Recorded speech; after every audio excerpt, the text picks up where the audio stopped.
Are you being called to be a stronger leader? Up next.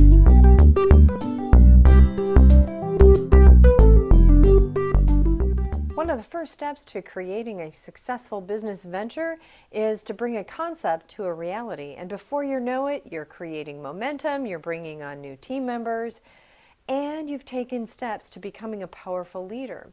You even figure some things out along the way about yourself, about your team, and you get comfortable that you're at the peak of your leadership. You're planning your work, you're working your plan, you commit to stretch yourself knowing you can take on more. At some point, though, money starts getting tight, and while your cash flow stabilizes, your expenses increased.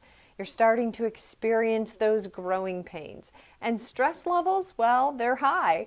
And maybe your visions don't materialize quite as quickly as you had planned. Well, it's easy to let your emotions get the best of you. You start to second guess yourself for taking a risk, adding to your team, or even look for instant solutions to solve a temporary problem. Remember, you can only take your team to the level at which you are personally willing to go. So take a breath.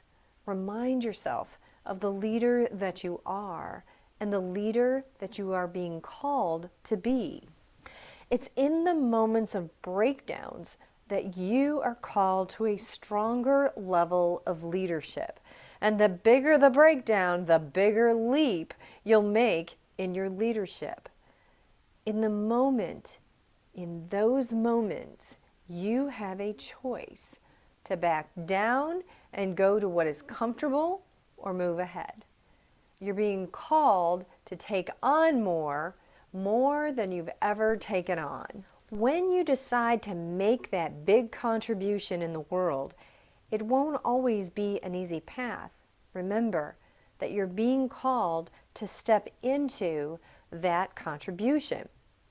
So, if your website crashes before a big launch, and I know all too well about that, you lose a major book of business, or your funding dries up, guide your team through the process with peace and ease. Now, as a leader, this will be as challenging as it is important. If you expect your team to perform, you will need to lead by example. There's no greater motivation than to see the person in charge modeling strong leadership behavior. So you know all of that overwhelm and breakdowns you're experiencing?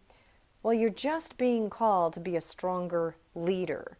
Work through it, because on the other side is where you'll find your greatest leadership victory. Until next week, create a great life. Bye now.